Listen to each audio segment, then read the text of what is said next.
It's time for Inside the L, the podcast covering all things LaSalle athletics and taking you behind the scenes. This Inside the L podcast is presented by Metropolitan Flag. For over 90 years, Metropolitan Flag and Banner Company has been a premier manufacturer of flags, banners, signs, cut vinyl, and graphics. They provide prompt and friendly service to the Philadelphia community. Email sales at metflag.com to place your order today. Welcome back to Inside the L. I'm your host, Greg Caserta, a special St. Patrick's Day episode, and it's my pleasure to welcome somebody that you're probably familiar with, Renee Washington, sports broadcaster extraordinaire for ESPN and Fox Sports. Most importantly, a LaSalle Hall of Athletes member and a former All-American soccer player for the Explorers. And it's great to have you on. Nice to see you. Yeah, thank you. Thanks for the great introduction, Greg. I'm happy to be here. So you are now a Hall of Famer. Does hearing that still make you smile? Absolutely. It's weird because, and I've talked about this many times, but like, I didn't know this was on my radar. You know, this isn't something when you set out and you have goals as a kid to do. This was not one of them. So it's exciting and it's surreal. And honestly, just a reminder of all the great people, coaches, teammates, family members, friends that have helped me get to this point. But it's definitely something that I don't know if will ever fully make sense to me. Just so exciting. So that's perfect that you bring that up, because I was curious how you found out that you were being inducted, and then what was the lead up like, and how emotional was everything leading into the ceremony? Yeah, I don't know that it fully ever hit me. Like, I had a call with Coach Royal, Paul, and Courtney, but Coach Nemec and Coach Royal, I guess you can call them, and Kale, who spoke with me and shared the exciting news. And even leading up to it, it never really fully hit me. I find myself just kind of taking things in stride. I try not to get too high, try not to get too low. I'm always appreciative of any opportunity, honor, award that I've received over the years. But I also use it as a reminder that there's more to do. You know, like this is exciting. I'm thrilled by it, and there's more work to be done. So I don't think I even, fully grasped just how exciting it is until the day of. Maybe not emotionally, but what was the first memory that came flooding back? Something from your playing career. What was the first thing that stood out when you found out about the honor?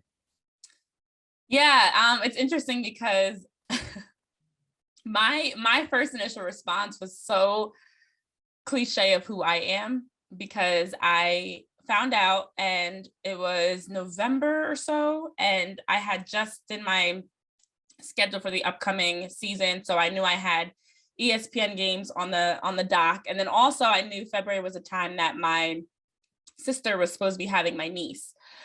So the day that the ceremony was originally the day after, so my niece was supposed to be born February 4th. The event was February 5th. So my first initial thought actually was not even back to my own career, but I'm like, whoa, my whole family might not be able to be there. Whoa, I don't even know if I'll be able to be there. I might have to work. Right. So even just a very young and workaholic mindset of myself of like, but I'm supposed to be doing an ESPN game that day. What am I supposed to do? Like, still not even realizing the magnitude of how exciting all this is. Because again, like, it never was about the accolades for me. You know, I'm so appreciative of them, but I'm just doing what I love, even to this day. So, you know, I think back over the championships and NCAA tournaments and the exciting games like Pack the Mac, and even the terrible times that I had, you know, whether it was a loss or a bad experience, or even just injuries and mental hurdles and challenges that I had to work through. It still is surreal because that time flew by. And so to now be an alum looking back as a Hall of Famer and and being inducted into the Hall of Athletes, it still to me is surreal because my playing career now is at the point where I've become when back in my day when I used to play type of alum. So this is kind of just that reminder and keeping me connected to that side, that chapter of my life, which feels like forever ago now, and it hasn't even been that long. Especially since I still work in sports. I think for me, a lot of people now are starting to see me more as Renee, the sports reporter. They don't know me as Renee, the soccer player. So it's even interesting to see that switch of like, no, it all started on the soccer field. It did not start on a microphone or in front of a camera. So I think for me, the emotional like reflection process I kind of went through was first that like, I have to work. What am I supposed to do? Is my family going to be there? But then even just helping me go back to all that led to this moment, which has been a lot. And so all the memories came flooding back, to be honest. I think another subtle reminder of how time flies, especially when you're having fun, is now you're an aunt. You have a 1-month-old niece. How amazing has that been? It's still early on, but I have 3 young nieces, and that's always a very special time. Yeah, and I have a 4-year-old nephew, so that was my first induction into aunthood. But now having a little niece is even more special because, you have, for me, a lot of what I do is not about me, and I know I've talked about this before many times, but it really isn't. I enjoy the opportunities to hear from the next generation or parents who tell me their kids have been inspired by me or they want to be like me, and to now have somebody that I call family that can directly look up to me.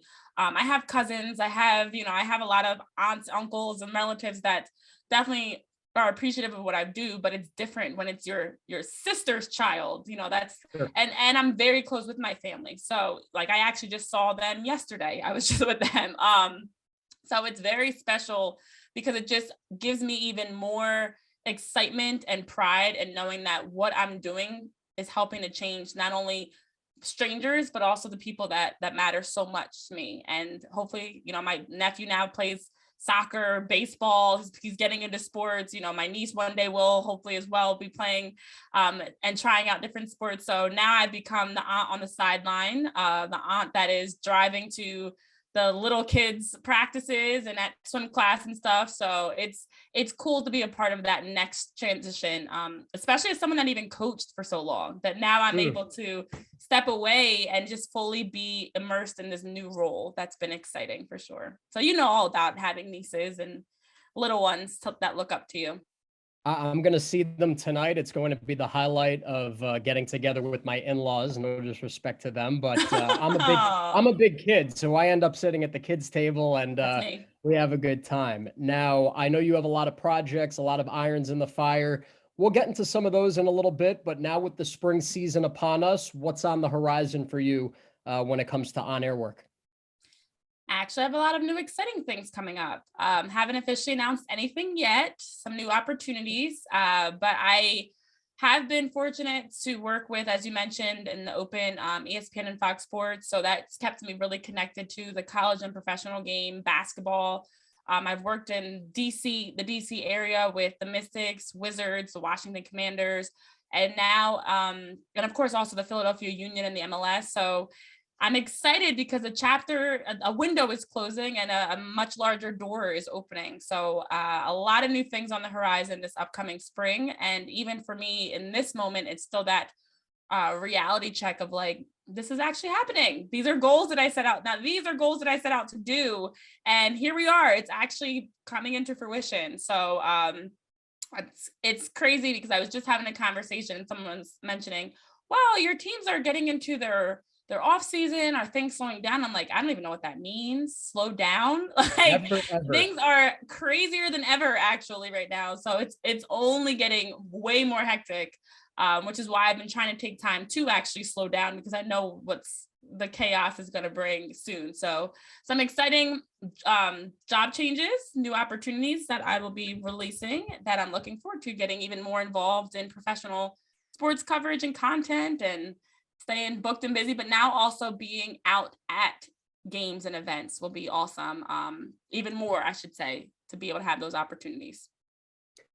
I saw an interview that you did leading into the Hall of Athletes ceremony. You mentioned that you were in the process of writing a book. I'm curious what the story is and how has that creative process been for you? Yeah, writing is one of my first loves. I was the kid that when we were assigned a paper to do in school or like any sort of written assignment, I like loved it and was always excited to have a chance to really put words on paper that evoked some sort of like response or emotion or being able to paint a picture. So I've loved the fact that around the pandemic, one of the things that I've shifted to do and pivoting is getting more in touch with who I am as a writer. And I've had a lot of things that I'm doing now. It's ironic as I'm talking them out loud and they're actually happening, are things that have been in the works for years. You know, writing is one of them, where I've been wanting to be more involved in writing for many, many years, but just didn't know how to get started or what that looked like. So I'm actually writing self-help books. For me, I am someone that I don't feel like I love self-help books. I love to read. I love being able to read and learn through someone else's eyes and their lens. And I don't think my life is that exciting right now where somebody would want to read an entire biography about me, but Sure. I can use my experiences to help share insight and things that I've learned to help others. So that's kind of the direction I'm going right now. I actually have a few books I'm working on because as anybody knows, I cannot just do one thing at once. I'm constantly like doing multiple things. So as I'm like writing one book, I'm like, I got an idea for another book. And so I'm like, just in the process fully. So the first one should be getting released any day now. I keep saying that, but it's happening. This is the year. And then the second one shouldn't be too far afterwards. So excited to happen in that life as well as an author, of being able to have things that now can, beyond me for many, many years, still be able to impact other people. So, Renee, I'm curious because it seems like you keep yourself very busy, very preoccupied. When you have a little downtime, is there a point where it gets to become too much and you feel the need to create because it's counterproductive to your mindset? Like, do you find that, hey, I've got a vacation coming up, and then by the end of that break, you're kind of stir crazy because you haven't been able to generate content or just express yourself? The hardest part is that I feel like I'm a creative mind and it just doesn't shut off. So I always try to stress and be very upfront and like, this did not just start overnight. This isn't something that started in reporting. It actually started for as long as I can remember, where it's kind of always been my mantra that I like to not stay busy. I like to do a lot of different things. I'm very passionate about a lot. And I remember when I got started in reporting, I was told that like I'm doing too much and I can't do all the things I wanted to do. And now I can openly say I'm a motivational speaker, I'm an author, I'm a sports reporter, I'm a business owner. And these are things that I'm actually doing. And I was told I can't. So for me, it's really just the fact that I don't want to just be average. I don't want to just do the bare minimum. You know, that's really, to me, that's boring. Anybody can wake up and do the same thing every day, but can you do something that's going to allow you to stretch and learn and even fail sometimes? So that's what drives me. And so when it comes down to the relaxation time, being off, taking that time, I enjoy it because it's like refueling for me. It's that chance where I can like binge watch a show or get away from my phone and like read a book, go for a walk, go play a game, like, or something like that, and be able to shut off for a moment so that now when I do come back, I'm refreshed. And I fully am aware of the fact that like that's needed. And people ask me that all the time. How do you do it all? Well, because I also know that there have to be times where I'm not doing anything.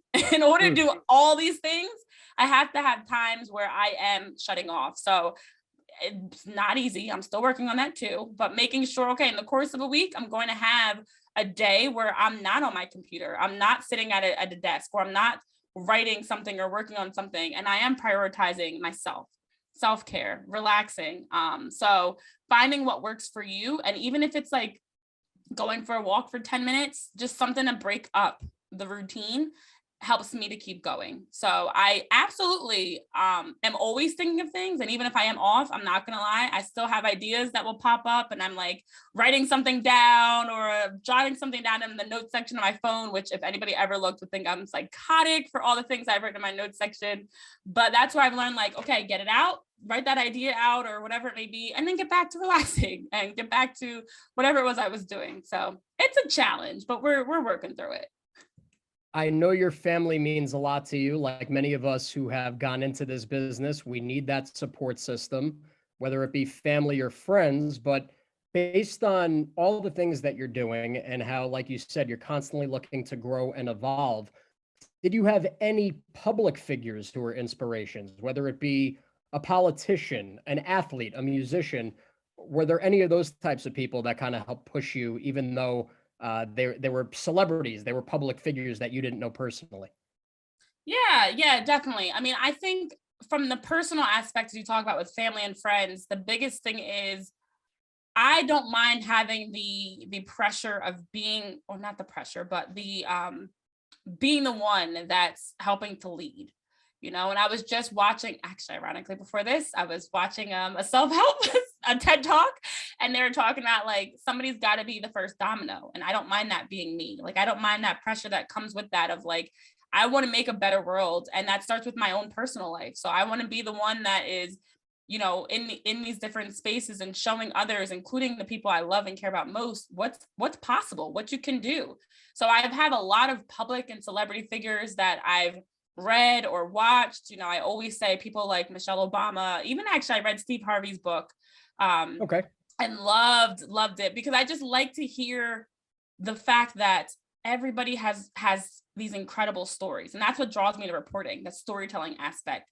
Everybody has a story. We see one thing on social media, we see one thing on shows and podcasts and in our everyday lives, and you have no idea what's going on behind the scenes.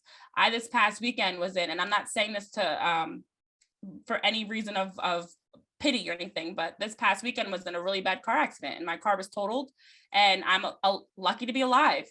People don't know that. Like I only told a few people because I'm still trying to figure out the details of what's next, but a car ran a red light, hit my car, and that could have been it for me. And here I am. Like there are so many things we have no idea what's going on behind the scenes. So I don't have a specific individual person that I look up to as a role model in that sense, but I look up to everybody's story, because that's what's inspirational to me, to see you on the big screen or doing incredible things or accomplishing incredible things, knowing that there have been a lot of ups and downs that led to that. That's what drives me, because I want to be that for somebody else, and I want to have somebody else read or learn about me and realize, wow, you might see smiles and things on the outside, but on the inside, you have no idea what that person's really going through. So that's actually what motivates me, because we all in life are working through something.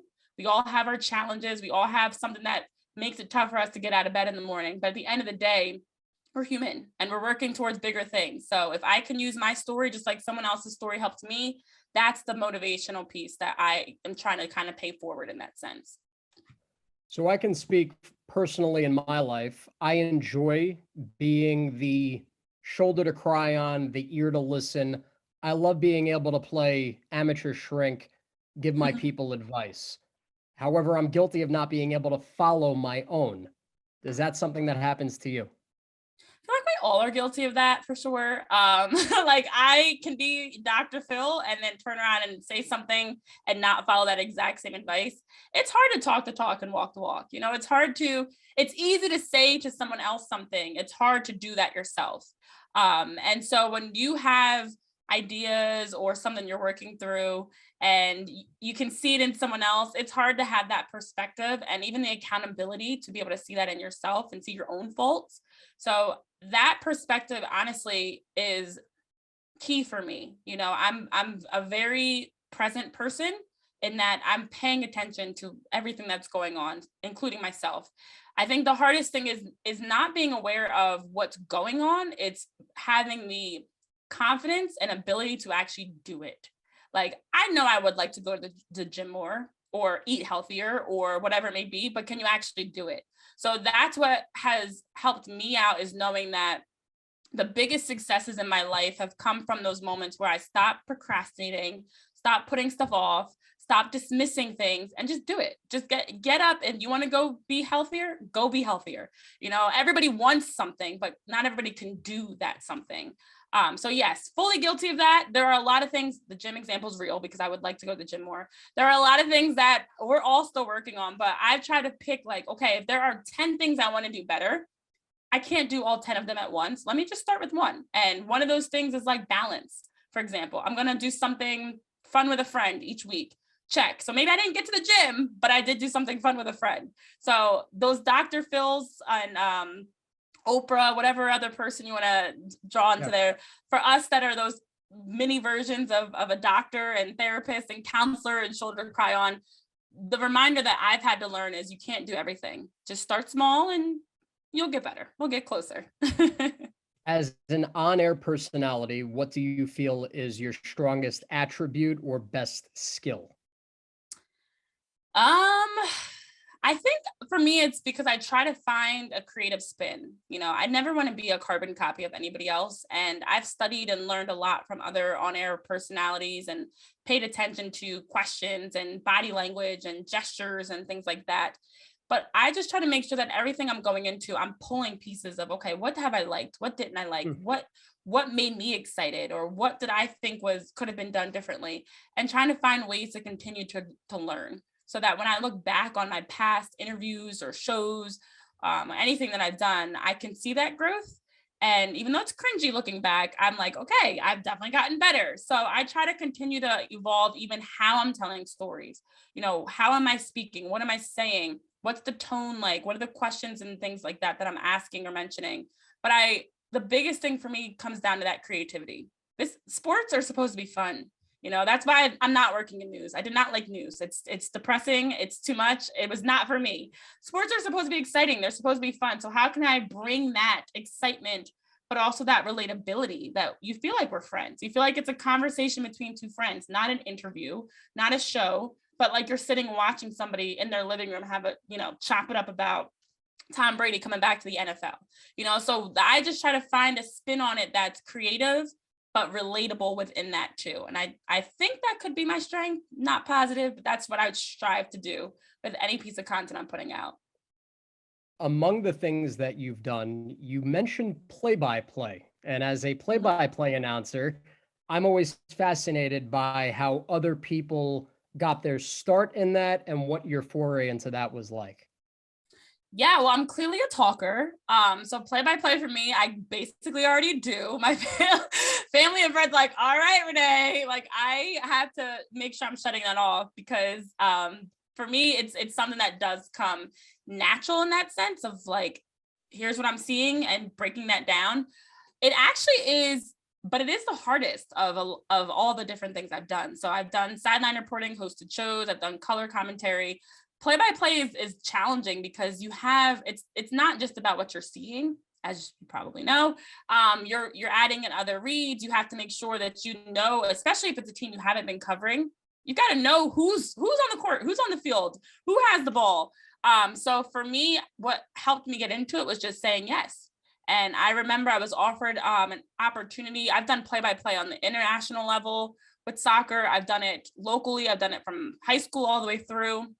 And it was intimidating, terrifying, but I also, although I don't want to be a play-by-play analyst, and that's not my end goal, I do understand that there's a lot of lesson and learning that came within that. So there was an opportunity. I said yes. And then now I will openly tell people, if you need someone to do play-by-play, I just did play-by-play for lacrosse a couple weeks ago. That was my first time actually ever doing play-by-play for lacrosse. And I was like, yep, I could do it. I'll figure it out. So I think for me as a whole, whether it's play-by-play or even just learning other sports, since I've covered almost every sport at a college or professional level, is just being okay with stepping out of my comfort zone. Like, I'm not going to be perfect at play-by-play. It's probably one of my weakest areas in reporting, to be honest. But I will try. I will get better. I will learn through it. And I feel like it does at least help give me perspective and insight as an on-air personality as a whole. But it's a challenge. Since March is Women's History Month, Renee, how do you hope to inspire the next wave of young girls and young women, and maybe down the road, your 1-month-old niece? Yeah.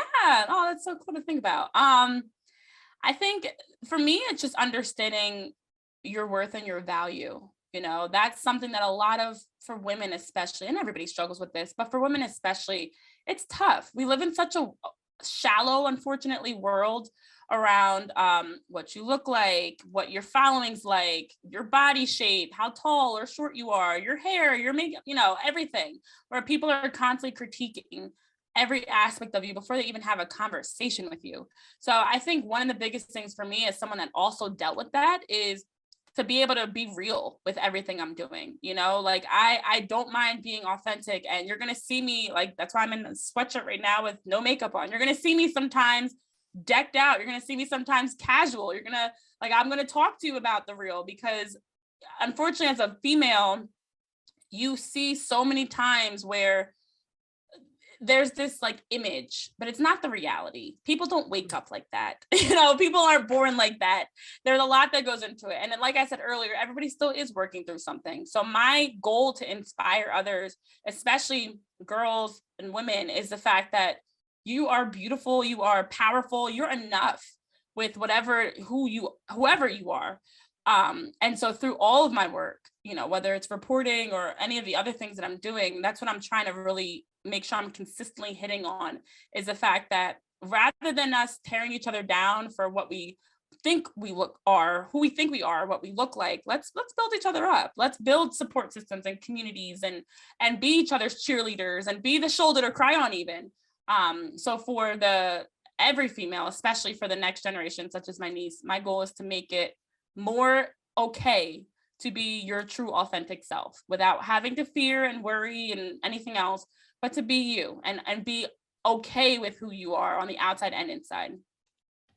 Fun one for you for your final question here today on Inside the L. Renee, your ultimate goal in broadcasting, the event and your role on the broadcast, what would it be? I've been asked this a few times and I still don't know an answer. I definitely prefer being a host or an anchor. I'd love to be involved in like international games. What I definitely am interested in is being involved in the Olympics. That, like, the Olympics or the World Cup, I think that'd be really cool. I'd love to be a part of like more red carpet events and things like that, but I think I'd want to be on them, not just working them too. So I think for working as an on-air personality, I'd love to be the host or anchor of like how NBC covers the Olympics, like in that role of actively being involved on a global stage of what, you know, the best games and competition. I think that would be it. That's wonderful stuff. And we know that you have a bright present in front of you, but also a couple of exciting announcements coming soon. And we look forward to seeing those when the time has come. So Renee, thank you for spending a few minutes with us, and I hope we can do it again soon. Yeah, thank you for having me. Always a pleasure to stay connected to LaSalle, which helped me get started on this path and take that next step. So thanks for having me. It's been fun reflecting back on a lot of these different experiences that led to this point.